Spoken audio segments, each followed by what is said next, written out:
เจ้าคุณนพีศรีพิสารคุณในกาลครั้งนั้นเหตุว่าได้ปรากฏลัทธิธรรมใหม่ที่ต่างไปจากเดิมเผยแผ่เข้ามาทำให้พุทธศาสนิกชนยังคงเกิดความไม่เข้าใจว่าการศาสนาใดเป็นอย่างไรจึงเกิดความแตกแยกกันในหมู่คฤหัสถ์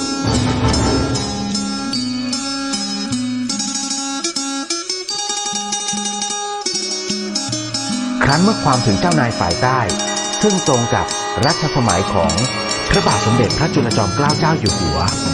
รัชกาลที่ 5พระองค์ทรงอาราธนานิมนต์ครูบาโสภาวัดฝายหินซึ่งในขณะนั้นได้ดำรงตำแหน่งสังฆราชาองค์ที่ 1เข้ามาประชุมเรื่องการสงฆ์ณตำหนักวัดเบญจมาบพิตรในปีพุทธศักราช 2449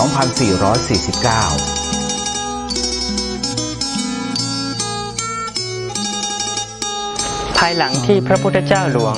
รัชกาลที่ 5ได้มีพระราชดำรัสตรัสถามถึงกิจการพระศาสนากับครูบาโสภาวัดฝายหินซึ่งขณะนั้น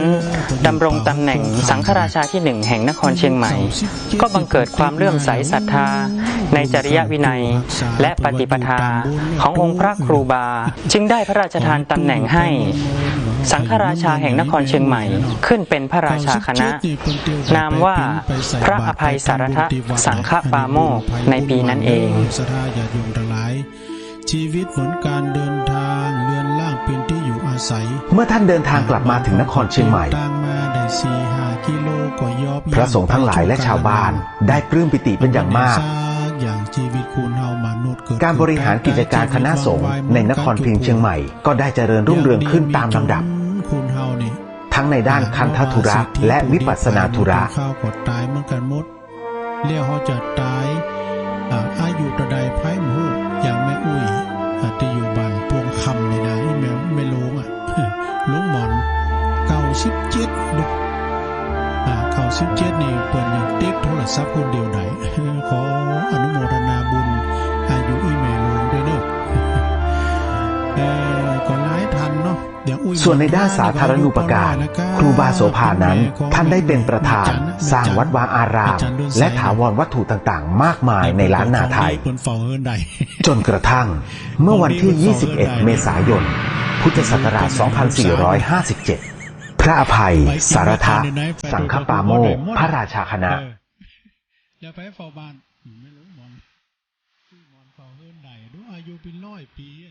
ท่านได้มรณภาพลงด้วยโรคชรา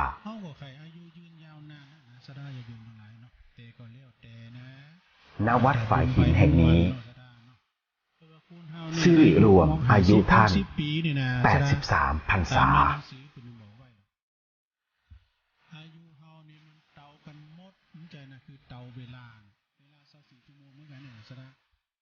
สมมติว่าเฮาอายุ60 ปีเฮาจะไม่เห็นหยังผม60 ปีเนี่ยนะ24 ชั่วโมงนี่เขาได้เห็นหยัง8 ชั่วโมงเป็นเวลานอนวะดูนะ8 ชั่วโมงปัจจุบันยังคงเหลืออนุสรณ์สถานให้ศิษยานุศิษย์ทั้งหลายได้กราบไหว้บูชาระลึกถึงคุณงามความดีในปฏิปทาอันควรค่าแก่การสักการะยิ่งก่อทำกลางวันก่อทำเนี่ยหาเวลาบ่ได้นะ1 ชั่วโมงนี่เขาจะได้เป็นเวลารับประทานอาหารเนาะไปกินข้าวเป็นชั่วโมงนะแต่ตัวลงนี่มันถึงเนาะสัก10 นาทีก็อิ่มพอมากินข้าวเว้ยวันนั้นก็ไปชั้นที่บ้านปอจิกพุ่นน่ะน่าชดพุ่นนั้นผู้แดงนะกินสิ่งสวยก็ต้องมากินเสียงถุงเลย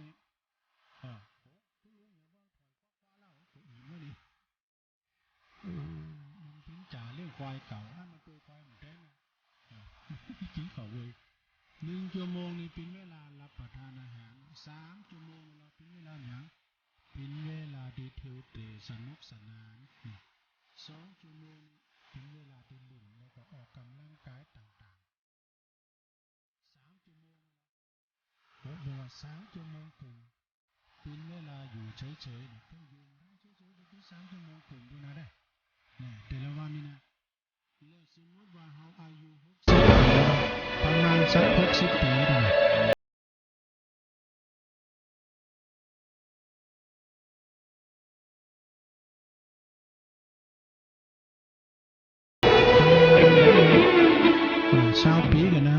60 ปีอ่ะแถม12 ปีนี่เหรอเป็นเวลาทำงานโอ้60 ปีทำงาน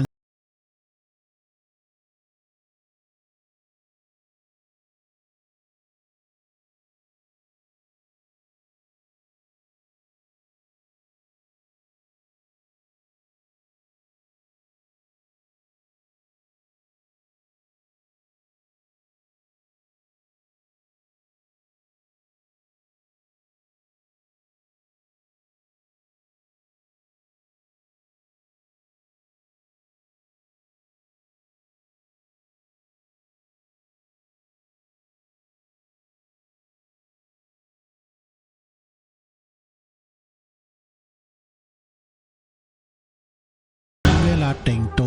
นี่แต่งโตในปีกับ3 เดือนก่อนเนอะแต่งเนอะแต่งโตเอกอะ8 ปีกับ9 เดือนนี่เป็นเวลาอยู่เฉยๆอยู่ว่างๆนะ8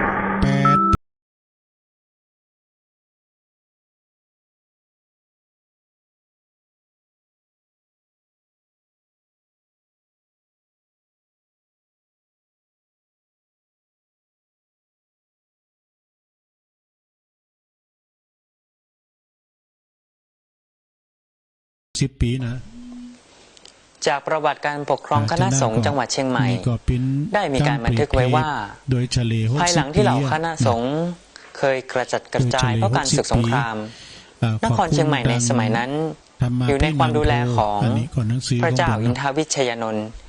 ราชบิดาในพระราชายาเจ้าดารารัศมีได้ถวายตำแหน่งแต่งตั้ง ประกาศเป็นมหาสังฆพิธีขึ้น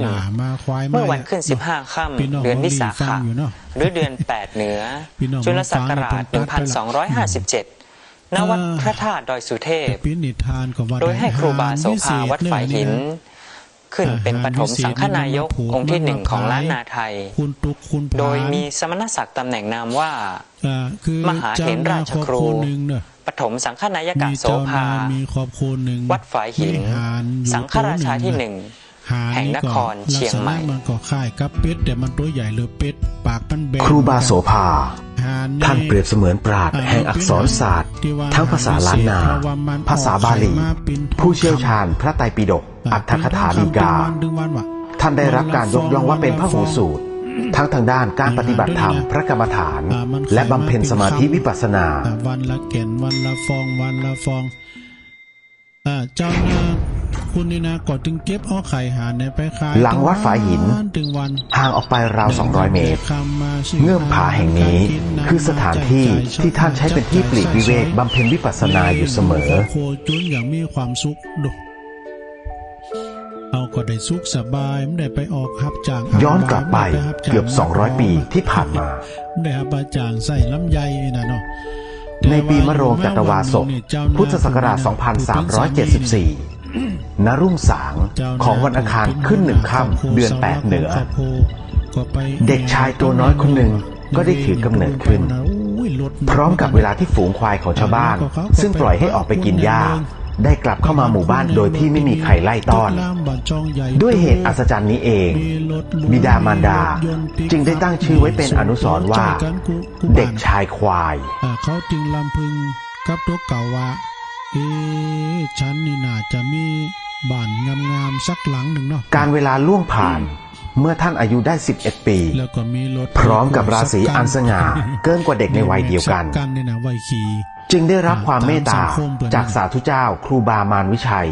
ผู้เจริญด้วยศีลและจริยวัตรได้ขอนานอินตะและนางซอนให้เด็กชายควายได้เป็นศิษย์เพื่อเข้าศึกษาอักขระสมัยอยู่วัดวาอาราม และปรนนิบัติครูบาอาจารย์ที่วัดฝายหิน ปิกมาบ้านเนาะปิกมาบ้านมาจองก็เลยบอกถึง เมื่ออายุได้ 15 ปี ท่านได้บรรพชาเป็นสามเณรอยู่ใน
ครูบามารวิชัยจึงได้ให้ท่านรับการอุปสมบทเป็นพระภิกษุ โดยมีพระมหาสวามีสิริวังโสวัดป่าแดงเป็นพระอุปชา มีฉายาทางพระศาสนาว่าโสภาภิกขุหรือโสพโนภิกขุ แต่หลังจากที่ท่านได้ปฏิบัติข้อวัดอย่างเคร่งครัดเป็นเวลา1 ปี สาธุเจ้าครูบามารวิชัยผู้เป็นอาจารย์ จึงได้มรณภาพลงในปีพุทธศักราช 2398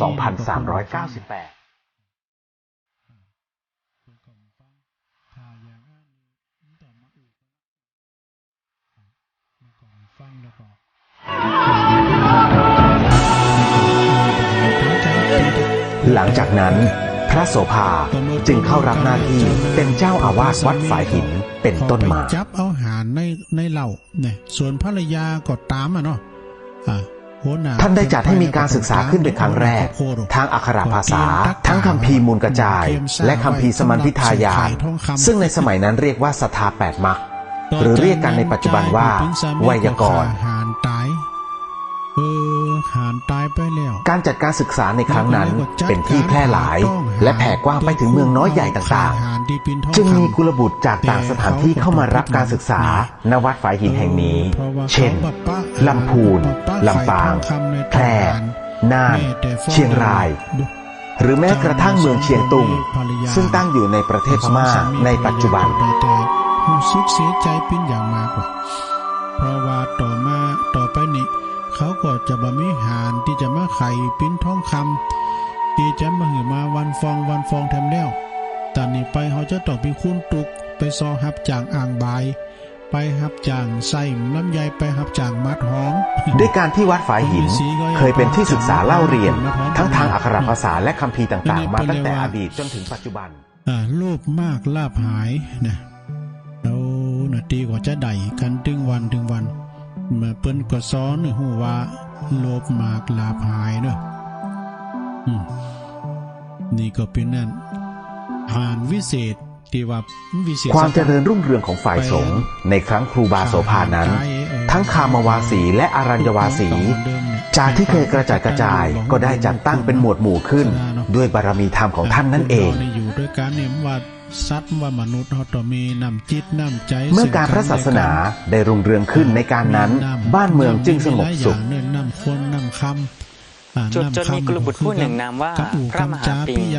ท่านจบการศึกษาพระปริยัติธรรมปริญญาธรรม5 ประโยคจากวัดบวรนิเวศวิหารกรุงเทพมหานครผู้เป็นเจ้าหัวคณะใหญ่ฝ่ายพระธรรมยุติกานิกายท่านได้กลับมาสำนักตนอยู่วัดเจดีย์หลวงชาวบ้านชาวเมืองมีเจ้าขุนมูลนายฝ่ายใต้และฝ่ายเหนือต่างก็นิยมชมชอบในลัทธิธรรมที่พระมหาปิงนำมาจากใต้ต่อมาท่านได้รับตำแหน่งเจ้าคุณนพีศรีพิสารคุณในกาลครั้งนั้นเหตุว่าได้ปรากฏลัทธิธรรมใหม่ที่ต่างไปจากเดิมเผยแผ่เข้ามาทำให้พุทธศาสนิกชนยังคงเกิดความไม่เข้าใจว่าการศาสนาใดเป็นอย่างไรจึงเกิดความแตกแยกกันในหมู่คฤหัสถ์คุณเถ่าตึ้งลูกหลานหักอยากซะหน่อยคุณเถ่าปากหวานลูกหลานหักครั้นเมื่อความถึงเจ้านายฝ่ายใต้ซึ่งตรงกับรัชสมัยของพระบาทสมเด็จพระจุลจอมเกล้าเจ้าอยู่หัวรัชกาลที่ 5พระองค์ทรงอาราธนานิมนต์ครูบาโสภาวัดฝายหินซึ่งในขณะนั้นได้ดำรงตำแหน่งสังฆราชาองค์ที่ 1เข้ามาประชุมเรื่องการสงฆ์ณตำหนักวัดเบญจมาบพิตรในปีพุทธศักราช 2449เดี๋ยวนี้มันความคิดมาสูญได้เฮาก็นะเฮาก็อ่อนน้อมด้วยเขานะภายหลังที่พระพุทธเจ้าหลวงรัชกาลที่ 5ได้มีพระราชดำรัสตรัสถามถึงกิจการพระศาสนากับครูบาโสภาวัดฝายหินซึ่งขณะนั้นดำรงตำแหน่งสังฆราชาที่ 1แห่งนครเชียงใหม่ก็บังเกิดความเลื่อมใสศรัทธาในจริยวินัยและปฏิปทาขององค์พระครูบาจึงได้พระราชทานตำแหน่งให้สังฆราชาแห่งนครเชียงใหม่ขึ้นเป็นพระราชาคณะนามว่าพระอภัยสารทสังฆปาโมกข์ในปีนั้นเองแม่อัมพาพันธ์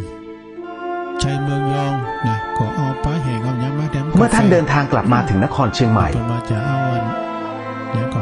พระสงฆ์ทั้งหลายและชาวบ้านได้ปลื้มปิติเป็นอย่างมาก แล้วก็น้ำที่ในกระติกแล้วก็คือน้ำ การบริหารกิจการคณะสงฆ์ในนครพิงค์เชียงใหม่ก็ได้เจริญรุ่งเรืองขึ้นตามลำดับ มันฮ้อนแล้วไปก็เลยกิน ทั้งในด้านคันธธุระและวิปัสสนาธุระ ถึงมื้อถึงวันนี้มันฮ้อนนะซะนะแต่ตุลุงนี่ก็ไปขาบนะไปนอนขาบอยู่ปื้นโฮมหลวงพ่อนะมันมีเพดานลายเจ็ดก็เลยยินมาหน่อย ที่ห้องส่งนี่ก็มีแอร์อยู่นะห้องเปิดก็เกรงใจมันนะก็เริ่มเปิดนะแต่มันเมาเนี่ยเปิดด้วยก้ามพระครูมันบอกว่าถ้าเปิดนี่มันจะลุกเลยนะทีนี้ก็เปิดด้วยเป็นตัวแต่ ส่วนในด้านสาธารณูปการ ครูบาโสภานั้น ท่านได้เป็นประธานสร้างวัดวาอาราม และถาวรวัตถุต่างๆ มากมายในล้านนาไทย มีตังค์ จนกระทั่งเมื่อวันที่ 21 เมษายน พุทธศักราช 2457 พระอภัย สารทะ สังฆปาโมกข์พระราชาคณะ อันมันจ้างก็ใส่น้ำปลาให้หน่อยนึงเนี่ยมีตึงน้ำปลาน้ำปูน้ำในขั้นตัวปรุงนากังปรุงนาก็น้ำปู ท่านได้มรณภาพลงด้วยโรคชรา มันปิดเหมือนกันสดานภายที่มันเจ็บไข้มันสบายก็มีโรคประจำตัวกิน ณวัดฝายหินแห่งนี้ ตาลายนี่แต่ตุลุงนี่ สิริรวมอายุท่าน เทพธิดาดอย 83 พรรษา น้ำปูนี่ลำตำน้ำพริกน้ำปูก็แล้วก็การเฮาโขนอนย่ำมีน้อยเนาะน้ำปูขอเพชรได้ดอกนี้หน่อยนี้นะปูตุ้มเมาะน้ำดำติ๊กนะแล้วอ่อนเขาสู่น้ำอ่ะเขามักไปทางโขนอแล้วก็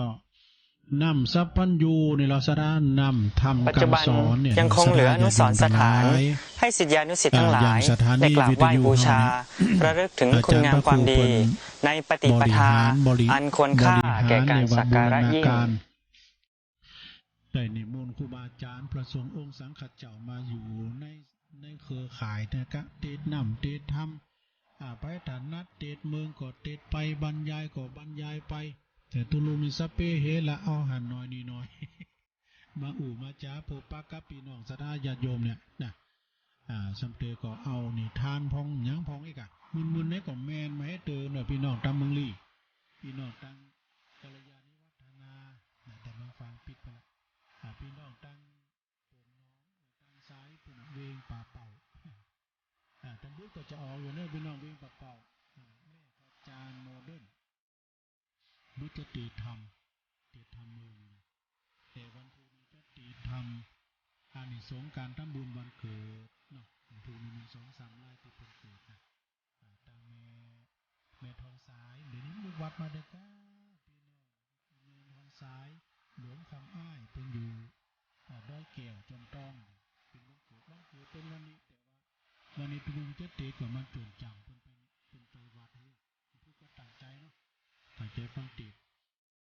เรื่องน้ำจะลื่นปอนนะเนาะก็คือน้ำมูลสระอยู่เดือนทั้งหลายน้ำมูลที่อย่างขึ้นแล้วเนี่ยโอ้พระอาจารย์เน้นหลักเป็นอารัมภบทเป็นสวดสังฆะปะปึกสืบชะตาออนไลน์ สืบชะตาออนไลน์ก้ามสังฆะนี่นะโอ้พิธีละมาก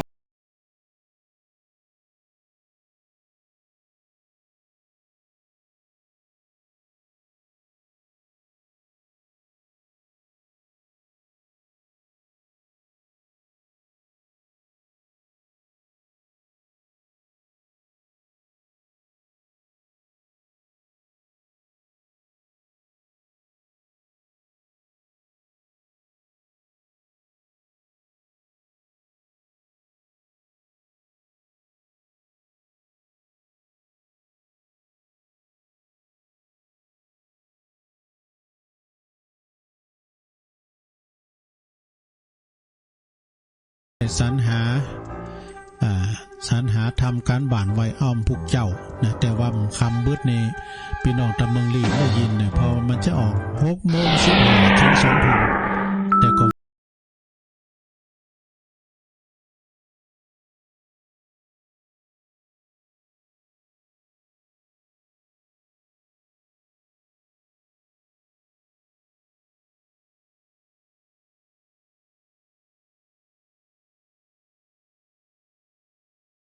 บันเทิงใจ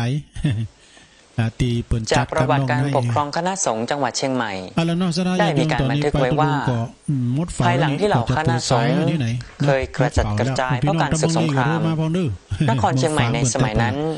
อยู่ในความดูแลของพระเจ้าอินทวิเชยนนท์ราชบิดาในพระราชายาเจ้าดารารัศมี ได้ถวายตำแหน่งแต่งตั้ง ประกาศเป็นมหาสังฆพิธีขึ้น เมื่อวันขึ้น 15 ค่ำเดือนวิสาขะหรือเดือน 8 เหนือจุลศักราช 1257 ณ วัดพระธาตุดอยสุเทพ โดยให้ครูบาโสภาวัดฝายหิน ขึ้นเป็นปฐมสังฆนายกองค์ที่ 1 ของล้านนาไทย โดยมีสมณศักดิ์ตำแหน่งนามว่ามหาเถรราชครูปฐมสังฆนายกโสภาวัดฝายหิน สังฆราชาที่ 1 แห่งนครเชียงใหม่ แม่เดือนเพนโดยของแม่เดือนเพน ครูบาโสภาท่านเปรียบเสมือนปราชญ์แห่งอักษรศาสตร์ทั้งภาษาล้านนา ภาษาบาลี ผู้เชี่ยวชาญพระไตรปิฎกอัตถกถาฎีกา ท่านได้รับการยกย่องว่าเป็นพหูสูตรทั้งทางด้านการปฏิบัติธรรมพระกรรมฐาน และบำเพ็ญสมาธิวิปัสสนา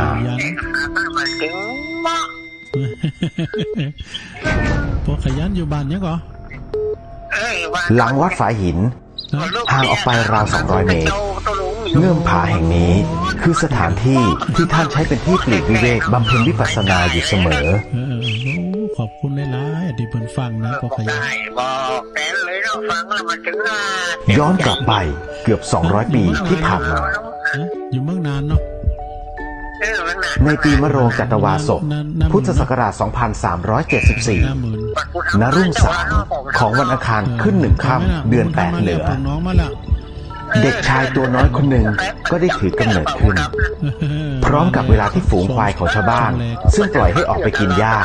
ได้กลับเข้ามาหมู่บ้านโดยที่ไม่มีใครไล่ต้อน ด้วยเหตุอัศจรรย์นี้เอง บิดามารดาจึงได้ตั้งชื่อไว้เป็นอนุสรณ์ว่า เด็กชายควาย พอบุญพอขยันนั่นแหละสายต่อไปเจริญปอน ครับผมกลับไว้สาม การเวลาล่วงผ่านเมื่อท่านอายุได้ 11 ปี พร้อมกับราศีอันสง่าเกินกว่าเด็กในวัยเดียวกัน จึงได้รับความเมตตาจากสาธุเจ้าครูบามารวิชัย ผู้เจริญด้วยศีลและจริยวัตรได้ขอนานอินตะและนางซอนให้เด็กชายควายได้เป็นศิษย์ นะครับยังเป็นถือว่า เพื่อเข้าศึกษาอักขระสมัยอยู่วัดวาอาราม และปรนนิบัติครูบาอาจารย์ที่วัดฝายหิน แตกชานดีเนอร์โตเสียงป้อยดีรุนไหลดีเด่มขึ้นแล้วนะ เมื่ออายุได้ 15 ปี ท่านได้บรรพชาเป็นสามเณรอยู่ในบวรพระพุทธศาสนา ณ วัดฝายหิน ตึงติมใจได้แต่ถ้าทำบริมตกซักตัวเลยแหละ เอาจนเลี้ยวใจเอาจนสุดท้ายจะเลี้ยวอกเลี้ยว แล้ว ใจ อก เนาะ แล้วใจได้แต่กันนี่นะโตแต่คุณเดียวมองปนเวรตาเนี่ยนี่ แต่การที่ได้กลับมาเป็นกำลังใจหลวงลูกเสมอเนอะ ขอบ ได้ คุ ครั ณ บเคารพนับถือครูบาอาจารย์เหมือนเดิมครับ โอ้ขอบคุณว่าตัวเนื้อแบ่งเบ้าพันละเนาะ ครับ จากยาวไปเลยนี่อ้าวยินดีเนอะ วันเวลาได้ล่วงเข้าสู่ครั้งเมื่อสามเณรควาย ได้เจริญภาวนาและศึกษาธรรมะมาจนถึงอายุ 22 ปี ได้โทรมาคือกำลังใจเจริญปอนแม่อยู่ไหนน่ะแม่แม่ยังก่อนแม่ลุงเลยอ่ะแม่ลุงอยู่เมืองลีเนาะแม่ลุงอยู่บ้านเนี่ยบ้านโบกเนาะเด็กอ่ะไปวัดกับลูกไม่รู้อายุเท่าใด จากนั้นครูบามารวิชัย จึงได้ให้ท่านรับการอุปสมบทเป็นพระภิกษุ โดยมีพระมหาสวามีสิริวังโส วัดป่าแดง เป็นพระอุปชา มีฉายาทางพระศาสนาว่า โสภาภิกขุหรือโสพโนภิกขุ แต่หลังจากที่ท่านได้ปฏิบัติข้อวัดอย่างเคร่งครัดเป็นเวลา1 ปี สาธุเจ้าครูบามารวิชัยผู้เป็นอาจารย์ จึงได้มรณภาพลง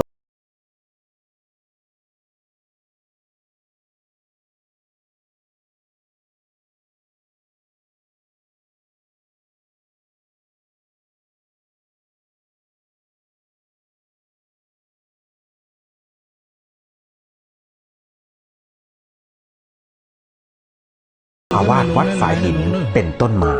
โอ้บันบวก87 ปี สาธุ ท่านได้จัดให้มีการศึกษาขึ้นเป็นครั้งแรกทั้งอักขระภาษาทั้งคัมภีร์มูลกระจาย และคัมภีร์สมัญพิทายาน ซึ่งในสมัยนั้นเรียกว่าศรัทธาแปดมรรคหรือเรียกกันในปัจจุบันว่าไวยากรณ์ อยู่ได้น้อยนี่จ้า การจัดการศึกษาในครั้งนั้นเป็นที่แพร่หลาย และแผ่กว้างไปถึงเมืองน้อยใหญ่ต่างๆ จึงมีกุลบุตรจากต่างสถานที่เข้ามารับการศึกษาณวัดฝายหินแห่งนี้ เช่น ลำพูน ลำปาง แพร่ น่าน เชียงราย หรือแม้กระทั่งเมืองเชียงตุง ซึ่งตั้งอยู่ในประเทศพม่าในปัจจุบัน ตอนนั้นควายอยู่ทั้งหลายปิ้งแต่ตรงคุณยายจะจ้า จ้าว่าสาเด้อ ขอบคุณนะเนาะ วันเด้อ โอ้สาธุสาธุ จ้าว่าสาจ้า อันนี้เป็นโยมแม่ของท่านพระอธิการประสบโชควิสุทธิตารีเจ้าวาดวัดกู่งูลืนเนื้อแม่หนอนะเป็นอยู่เนี่ยตีนด้อยนะวัดโดย ด้วยการที่วัดฝายหินเคยเป็นที่ศึกษาเล่าเรียน ทั้งทางอักขระภาษาและคัมภีร์ต่างๆ มาตั้งแต่อดีตจนถึงปัจจุบัน อ้าวเจริญปอน ข้าว่าสาเจ้าตุลุงโอ้เหมือนนะแกเริ่มอย่างนี้นะ ว่าแม่ตัว เจ้า โอ้แม่ตุบันล่องโอ้แม่ตุก็ฟังเจ้าแล้วกะ โอ้ฟังอย่างนี้มันฟังแต่เจ้ามาแล้ว ก็น่ ความเจริญรุ่งเรืองของฝ่ายสงฆ์ในครั้งครูบาโสภานั้น ทั้งคามวาสีและอารัญญวาสี จากที่เคยกระจายกระจายก็ได้จัดตั้งเป็นหมวดหมู่ขึ้น ด้วยบารมีธรรมของท่านนั่นเอง เจ้า เวียงปราบ ข้า เป้า ว่าสาเจ้า เมื่อการพระศาสนาได้รุ่งเรืองขึ้นในการนั้น บ้านเมืองจึงสงบสุข ฟังตลอดกูตุนกูองค์ จวบจนมีกุลบุตรผู้หนึ่งนามว่าพระมหา มาส ปิง การค่ะตุลุ ท่าน ง จบการศึกษา อ๋อ พระปริยัติธรรม คุณโยมแม่กันดาเนอะ ปรริญญาธรรม5 ประโยค โทรมา จากวัด ให้ บ กำลัง วร ใจ นิเวศวิหาร ฟังอยู่นะคะ กรุงเทพมหานคร ขอบคุณหลายๆ ผู้เป็นเจ้าหัวคณะใหญ่ ค่ะ ฝ่ายพระธรรมยุติการนิกาย ท่านได้กลับมาสำนักตน จ้า อยู่วัดเจดีย์หลวง สาธุ ชาวบ้านชาวเมือง มีเจ้าขุนมูลนายฝ่ายใต้และฝ่ายเหนือ ต่างก็นิยมชมชอบในลัทธิธรรม น้องเบี้ยว ที่พระมหาปิง คุณโยกันดาน ำมาจากใต้ หางดงนี่เปิ้น ต่อมาท่านได้รับตำแหน่งเจ้าคุณนพีศรีพิสารคุณ ในกาลครั้งนั้น เหตุว่าได้ปรากฏลัทธิธรรมใหม่ที่ต่างไปจากเดิม เผยแผ่เข้ามาทำให้พุทธศาสนิกชนยังคงเกิดความไม่เข้าใจว่าการศาสนาใดเป็นอย่างไร จึงเกิดความแตกแยกกันในหมู่คารวะ ปอน เจ้าว่าสาเจ้าตุลุง มีแสนพรมเนาะ เจ้า แม่สุทัศน์ ครั้นเมื่อความถึงเจ้านายฝ่ายใต้ ซึ่งตรงกับรัชสมัยของพระบาทสมเด็จพระจุลจอมเกล้าเจ้าอยู่หัวรัชกาลที่ 5 พระองค์ทรงอาราธนานิมนต์ครูบาโสภาวัดฝายหิน ซึ่งในขณะนั้นได้ดำรงตำแหน่งสังฆราชาองค์ที่ 1 เข้ามาประชุมเรื่องการสงฆ์ณตำหนักวัดเบญจมาบพิตรในปีพุทธศักราช 2449 ทุกวัน ถึงมีสักวัน ภายหลังที่พระพุทธเจ้าหลวงรัชกาลที่ 5 ได้มีพระราชดำรัส ตรัสถามถึงกิจการพระศาสนา กับครูบาโสภาวัดฝายหิน ซึ่งขณะนั้นดำรงตำแหน่งสังฆราชาที่ 1 แห่งนครเชียงใหม่ ก็บังเกิดความเลื่อมใสศรัทธาในจริยวินัย และปฏิปทาขององค์พระครูบา จึงได้พระราชทานตำแหน่งให้สังฆราชาแห่งนครเชียงใหม่ขึ้นเป็นพระราชาคณะ นามว่าพระอภัยสารทะสังฆปาโมกข์ในปีนั้นเอง 83แล้วหรอ83 ปีแล้วเนาะ87เนาะ87 เมื่อท่านเดินทางกลับมาถึงนครเชียงใหม่ เป็นยังก่อนพระสงฆ์ทั้งหลายและชาวบ้านได้ปลื้มปิติเป็นอย่างมาก การบริหารกิจการคณะสงฆ์ในนครพิงค์เชียงใหม่ก็ได้เจริญรุ่งเรืองขึ้นตามลำดับ อยู่กันหลายขึ้นไง ทั้งในด้านคันธทุระและวิปัสสนาธุระ โอ้พอดีกับครอบครัวหลายดิร้านเกิดก็มีปากกาไม่ได้เนี่ยไม่เวเนี่ยลูกนั้นไม่บุญเรื่องเด้อปากกาไม่ได้เนี่ยไม่เวบานไม่บุญเรื่องเนี่ยห้องหาเนาะห้องหาตาตุงปากกาไม่ได้เนี่ยจะไม่เวบานเนี่ย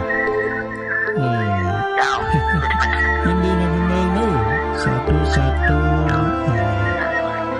แม่บุญเมือง ส่วนในด้านสาธารณูปการครูบาโสภานั้นท่านได้เป็นประธานสร้างวัดวาอาราม และถาวรวัตถุต่างๆ มากมายในล้านนาไทย พอบุญมี จนกระทั่ง เมื่อวันที่ 21 เมษายน พุทธศักราช 2457 พระอภัย สารทะ สังฆปาโมกข์พระราชาคณะ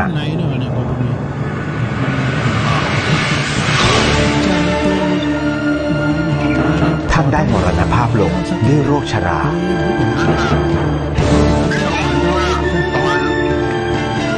ณ วัดฝายหินแห่งนี้สิริ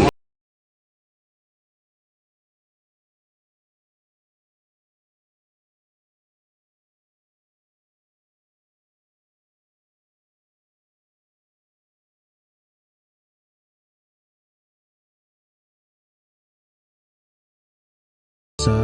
ธุกันถ้าอูไปก็กลัวมันโซนกั้มกันก็เลยย่างให้เปิ้นอูทิมตี ปัจจุบันยังคงเหลืออนุสรณ์สถานให้ศิษยานุศิษย์ทั้งหลายได้กราบไหว้บูชาระลึกถึงคุณงามความดี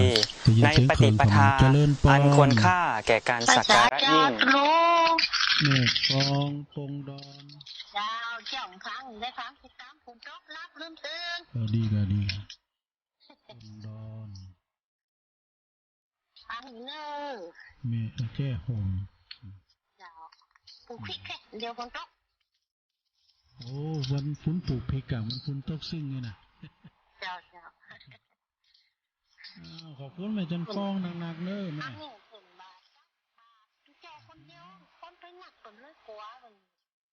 จับทางตัวบ้านนี่ปัดปุด เอามาตั้งไว้เนาะ จ้ะอันนี้มีค่ะอุปกรณ์อยู่บ้านบ้านสิ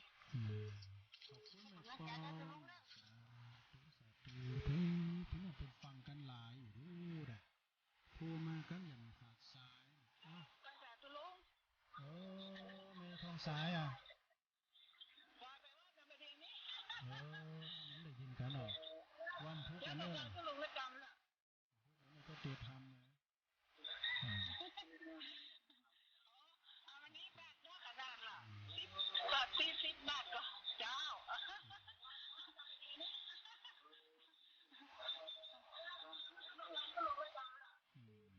ทุกข์เยอะตัวทำอยู่ว่า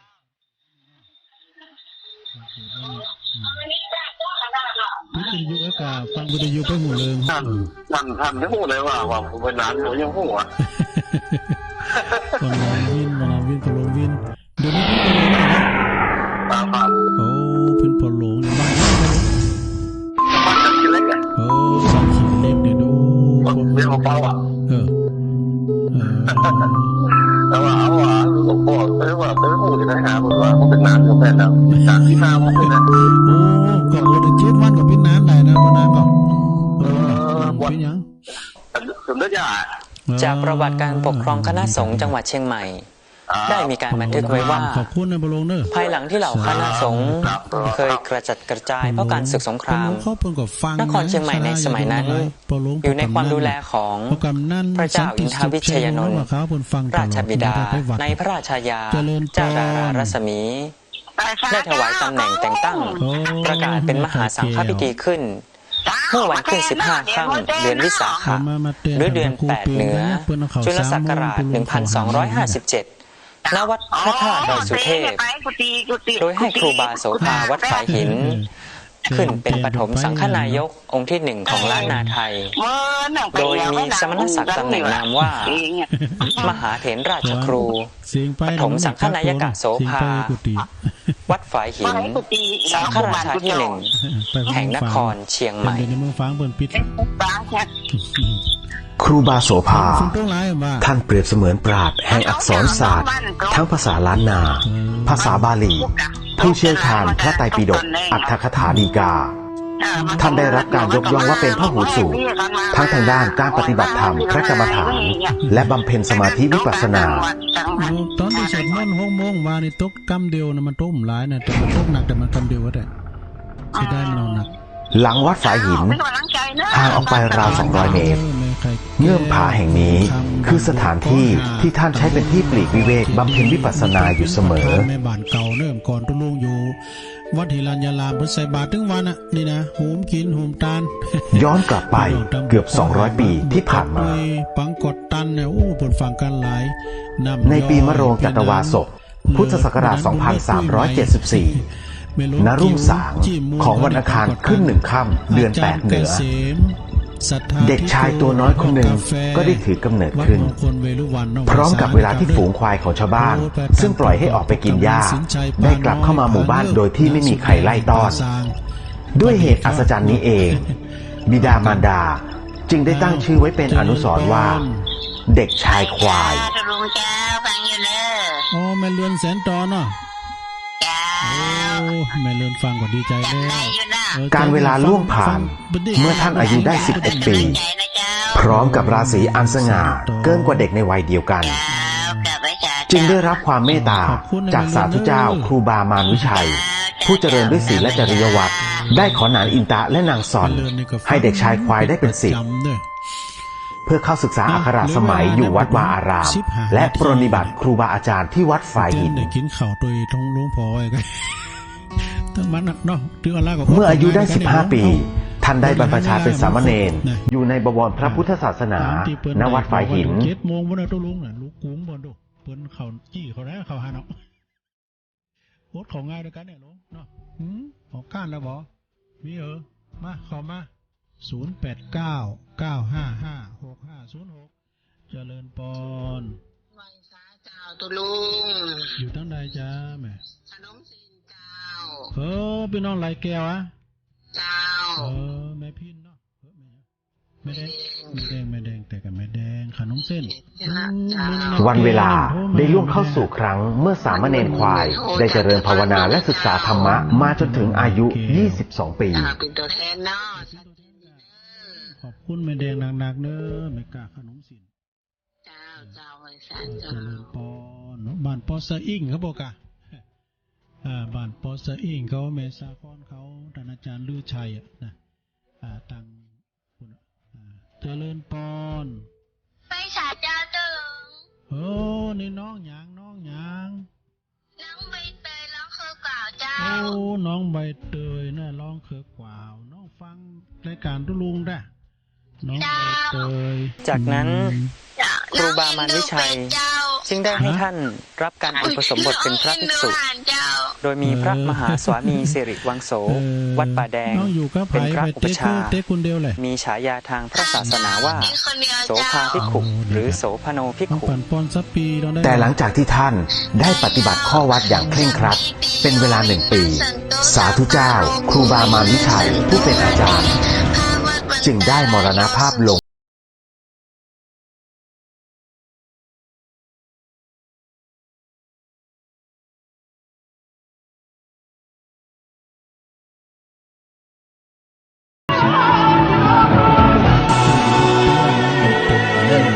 หลังจากนั้น พระโสภาจึงเข้ารับหน้าที่เป็นเจ้าอาวาสวัดฝ่ายหินเป็นต้นมา น้องใบเตยเนี่ยเดินก็ไปอยู่ผาลาดตังลี่พองก้าเนี่ยปอเมเป็นสั่งสอน ท่านได้จัดให้มีการศึกษาขึ้นเป็นครั้งแรก ทางอักขระภาษา ทั้งคัมภีร์มูลกระจาย และคัมภีร์สมันพิทายาน ซึ่งในสมัยนั้นเรียกว่าสัทธาแปดมรรคหรือเรียกกันในปัจจุบันว่าไวยากรณ์ ตำรับแต่น้องเฟื่องฟาร์มเดี๋ยวนี้อยู่ม.6 ม.7 แล้วกันเนาะ การจัดการศึกษาในครั้งนั้นเป็นที่แพร่หลาย และแผ่กว้างไปถึงเมืองน้อยใหญ่ต่าง เฟื่องฟ้า ๆ จึงมีกุลบุตรจากต่างสถานที่เข้ามารับการศึกษาณวัดฝ่ายหินแห่งนี้ เช่น ลำพูน ลำปาง แพร่ น่าน เชียงราย หรือแม้กระทั่งเมืองเชียงตุง ซึ่งตั้งอยู่ในประเทศพม่าในปัจจุบัน เอามาถึง31ทางซ้ายเนี่ยมีก่อน เอากันของง่ายด้วยกันนะลูกเนาะมนนะบุตรก่อนบุตรก็มาอยู่บุตรเจ้าก็มาอยู่ เจริญปอนไปวัดกันหมดจ้าเนาะเจริญปอนแม่อยู่ไหนติดแล้ว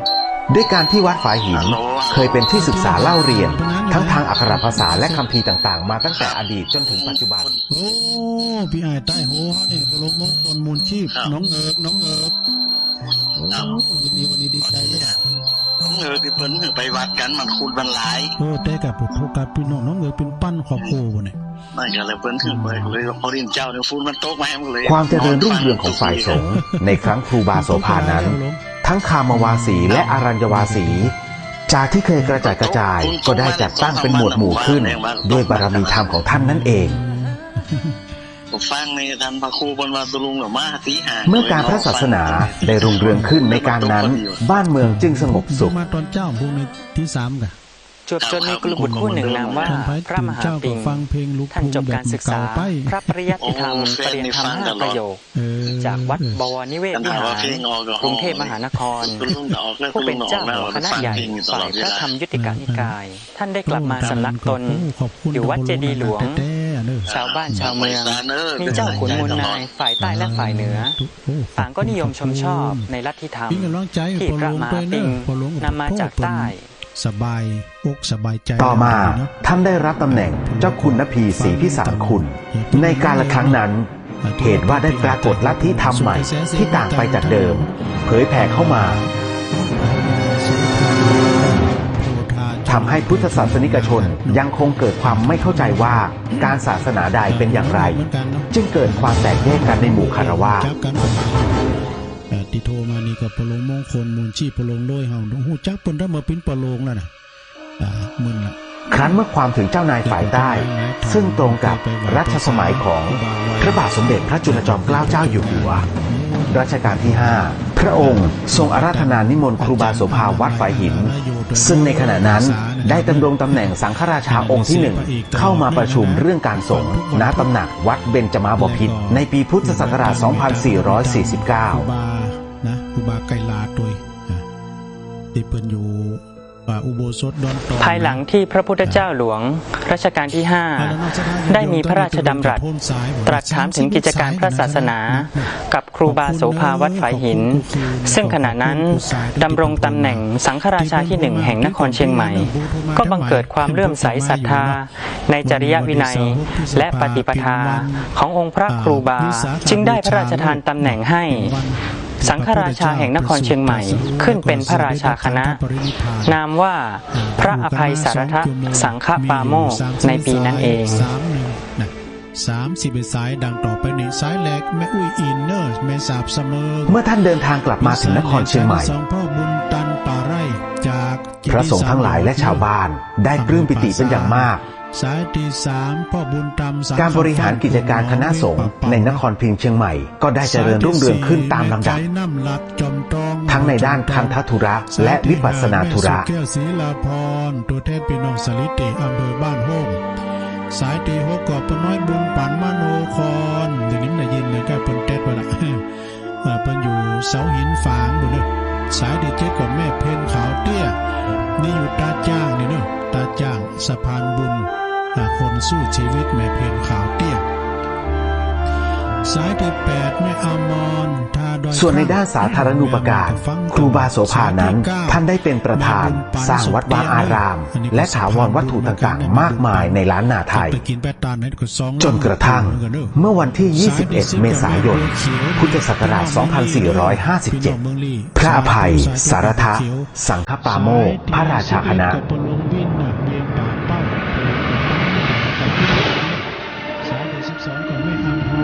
ท่านได้มรณภาพลงด้วยโรคชรา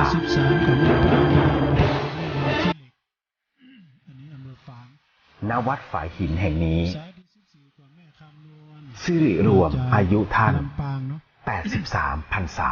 สายที่16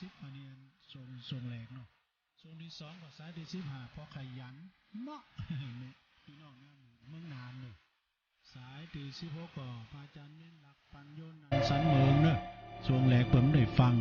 ผมมาฟังตอน2ขอบคุณพระอาจารย์เน้นหลักโดยเนอะมาก็มาแบ่งเบาภาระแบ่งกันไปปัจจุบันยังคงเหลืออนุสรณ์สถานให้ศิษยานุศิษย์ทั้งหลายได้กราบไหว้บูชาระลึกถึงคุณงามความดีในปฏิปทาอันควรค่าแก่การสักการะยิ่งนะเวลาบันพวงคำเนาะสายที่18แม่นอ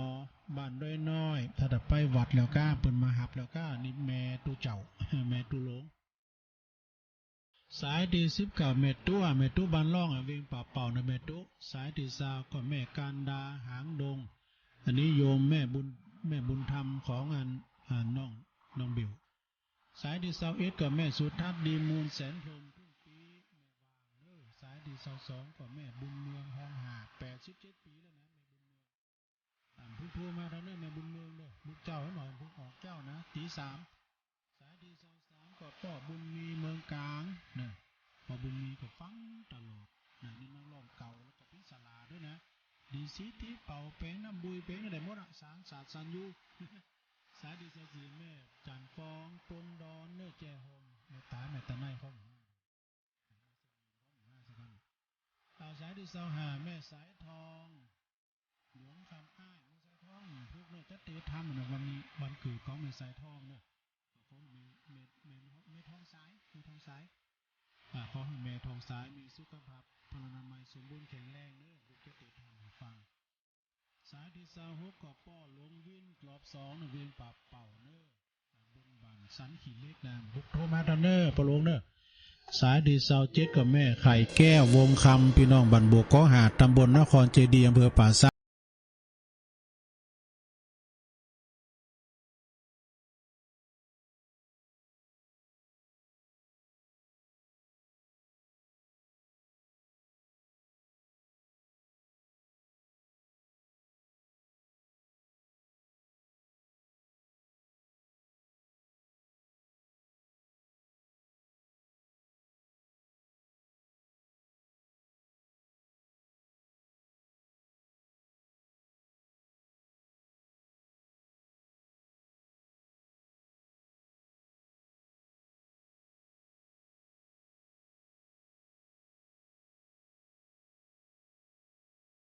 สายสุดท้ายปะหลงโรยนะปะหลงมงคลมูลชีพ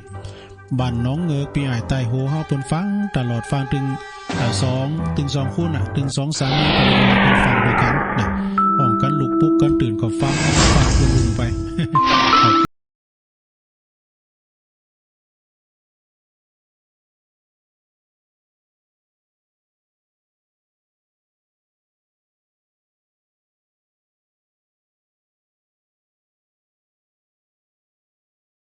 ในเฮาก็มาปัก